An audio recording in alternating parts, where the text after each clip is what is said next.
셈입니다. 근데 내가 생각하니까 기쁨의 셈을 줄 수 있는 것은 설교를 짧게 하는 거예요. 설교를 짧게 하겠습니다. 또 사실은 제가 이제 그 설교 준비를 딱 한 장 했습니다. 그래서 그 이유가 뭐냐면 6월달에 되고 날씨는 덥고 네, 설교를 길게 하는 것도 여러분에게 폭력을 행사하는 가능하면 짧게 원래는 한 5분 정도 하려고 했는데 5분은 조금 너무 작다 생각을 해서 7분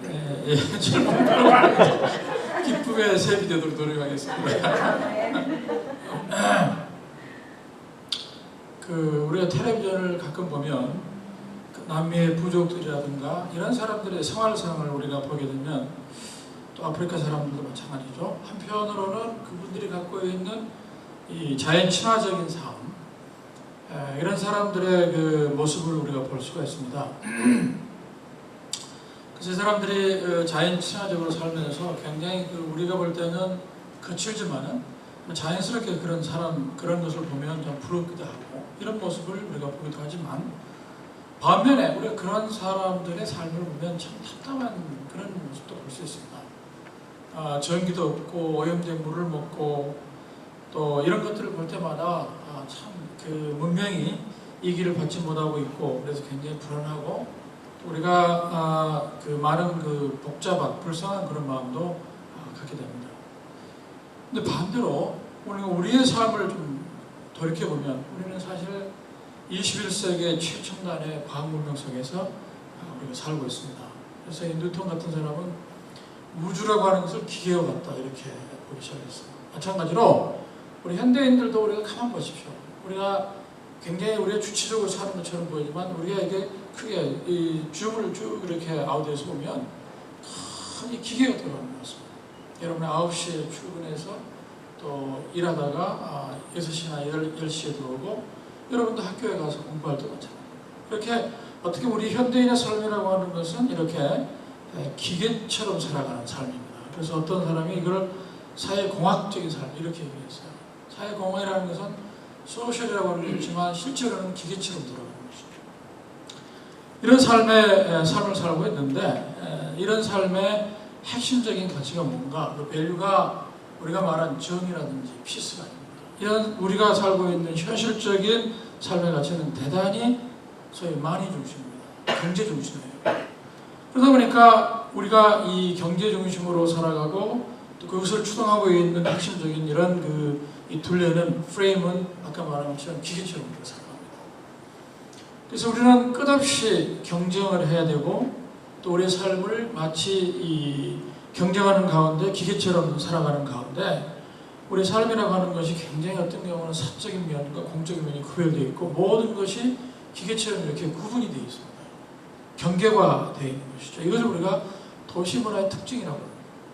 그 도시문화라고 하는 것은 이렇게 공과 사가 구별되어 있지만 핵심적인 것은 늘 구획되어 있는 것이 기계처럼 마치 시계처럼 되어 있는 것이죠. 자, 그런데 이런 도시문화의 특징들이 기계처럼 되어 있는데 그 속에 우리를 계속 아프게 하는 것은 소외입니다. 소외. 그래서 이 소외라고 하는 거 외로움이죠. 이 외로움이라고 하는 것을 극복하기 위해서 어떤 사람 죽이기도 하고 아주 많은 문제를 일으키기도 합니다. 그래서 이 가운데서 우리가 기쁨을 찾기가 참 어렵습니다. 정말 감사하기가 어렵습니다. 그런데 더 놀라운 사실은 이 근대 도시 문화의 특징 중 하나가 우리가 즐거움이라고 하는 것을 전문인들이 뺏어가 버립니다. 코미디 사람들이 그걸 뺏어가 버립니다. 우리가 즐기는 이 직자적인 운동이라고 하는 것을 전문 프로페셔널 스포츠인들이 다 뺏어가 버립니다.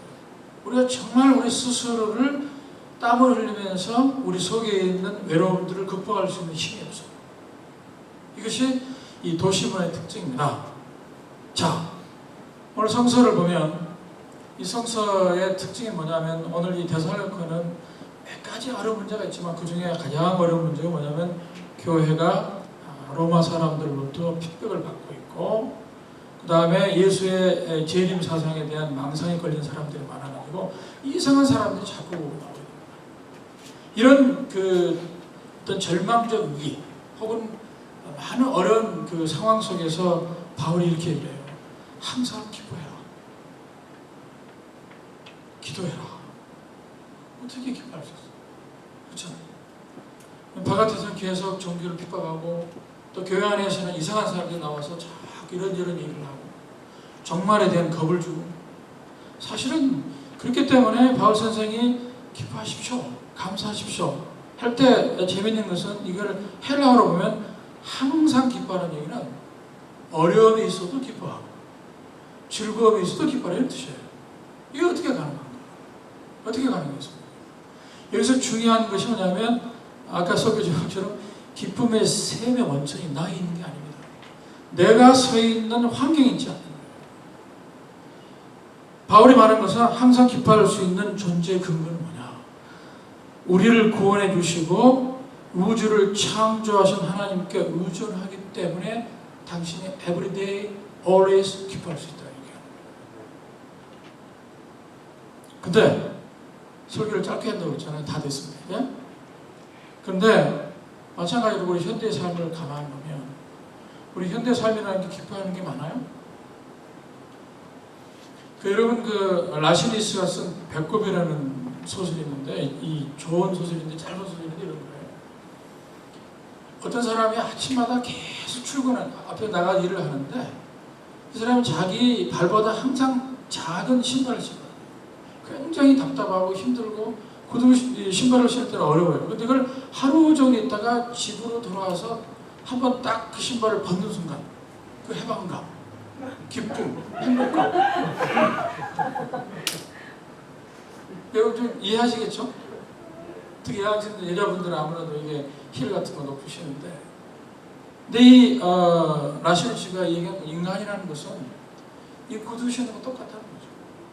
우리가 일생을 보면 굉장히 기쁨이 있고 즐거울 수 있는 조건이 많은 것처럼 보이지만 실제로는 조금밖에 안 돼요. 그 순간, 구두를 벗는 그 순간. 참 그렇습니다. 우리가 그런 차원에서 본다면 우리가 날씨는 덥고 불쾌지수 높고 기뻐할 게 별로 없어요. 애인 있는 사람도 다르겠죠. 자, 그런데 그래서 어떤 그 심리학자 한 사람이 이런 그 볼펜을 가지고 조사한 게 있는데 한번 여러분 상상해 보세요. 그 볼펜이 있는데 볼펜을 가지고 이빨로 무는 거라고 이렇게 그 다음에 입술을 무는 거라고 두 개 차이가 뭘까요? 가령 이빨을 무는 거 어떻게 되죠? 하나님? 네? 인상을 쓰게 됩니까? 스마일하게 됩니까? 어때요? 잘 모르겠어? 입술하고 굉장히 딱딱하고 인상을 써야 되죠. 그 다음에 이빨은 어쩔 수 없이 조금은 더 웃게 돼요. 이렇게. 그래서 이 두 사람에게 그룹으로 나눠가지고 만화책을 이렇게 했어요. 그랬더니 이렇게 입술을 가지고 인상 쓴 사람들은 그 만화책에서 즐거움이 없는데 항상 부정적이고 슬프고 이런 것만 이렇게 표출하는데 이렇게 이빨을 가지고 상대적으로 이렇게 어쩔 수 없이 얼굴을 웃게 하는 사람은 보면 만화책을 똑같은 만화책에는 굉장히 기쁘고 즐거운 것을 자꾸 유출한다. 그러니까 저는 그래요. 우리가 사실 굉장히 복잡하고 힘들고 어려울 때 우리 조건 가운데는 사실 이렇게 기뻐하고 즐거울 수 있는 시간이 많지 않습니다. 그런 순간. 그러나 좀 억지로라도 우리가 아까 말씀드린 것처럼 바울이 얘기한 것처럼 어려운 상황에 있을 때도 우리가 그 조건을 보면 참 기뻐할 게 없어요. 하지만 우리가 하나님께서 우리를 창조하시고 이 구원해 주셨다는 그런 이 감격적인 신앙 고백 속에서 하나님 우리가 늘 함께 하고 있다는 것을 생각하면 우리가 기뻐할 수 있다 이렇게 봅니다. 제가 마지막으로 8분쯤 됐습니까? 하나 얘기하고 좀 마치겠습니다. 미국에 이게 뉴저지 옆에 있는 그 필라델피아라는 주가 있는데 아시죠? 여기 이태리 사람들이 모여있는 동네가 있어요. 그런데 의사들이 조사를 해봤더니요, 거기에 카운티가 많은데 그 다른 카운티들은 심장병 환자가 참 많아요. 근데 이태리 사람들이 모여 사는 이 카운티는 심장병 환자가 굉장히 현저히 줄어든 거예요. 그 의사들이 한 6개월간 조사를 해봤는데 아무것도 모르는 거예요.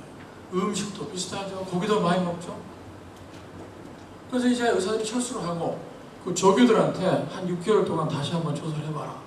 도대체 이 카운티에 있는 사람들이 음식도 똑같고 뭐 다른 생활 방식이 거의 비슷한데 왜 이 사람들이 심장병 이런 그 걸리는 게 이렇게 현저하게 떨어지는 조사해봐라.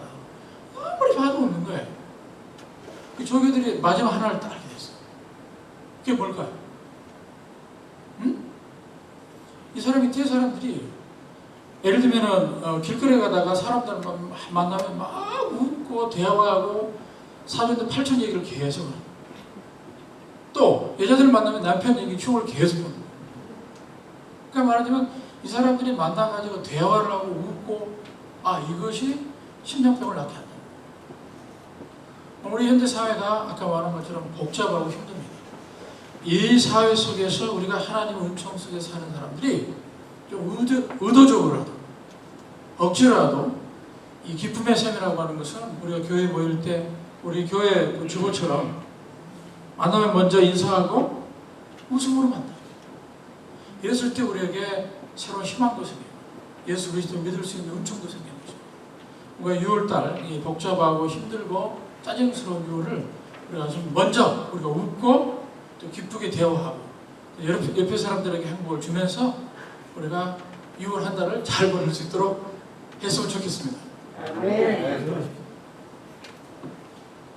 사랑의 하나님, 6월이 복잡하고 또 고독한 날씨를 저희들이 보내면서 다시 한번 하나님의 은총을 생각합니다. 좀 어려운 환경이지만 하나님께서 영원 전부터 우리를 구원하셨고 또 창조해 주신 그 은총에 감격해서 우리가 어려운 환경이지만 그럼에도 불구하고 기뻐할 수 있고 감사할 수 있는 저희들이 되게 해 주시옵소서. 내가 먼저 인사하고 내가 먼저 웃음을 보이는 저희들이 되게 해 주시옵소서. 예수 그리스도 이름으로 기도하옵나이다. 아멘.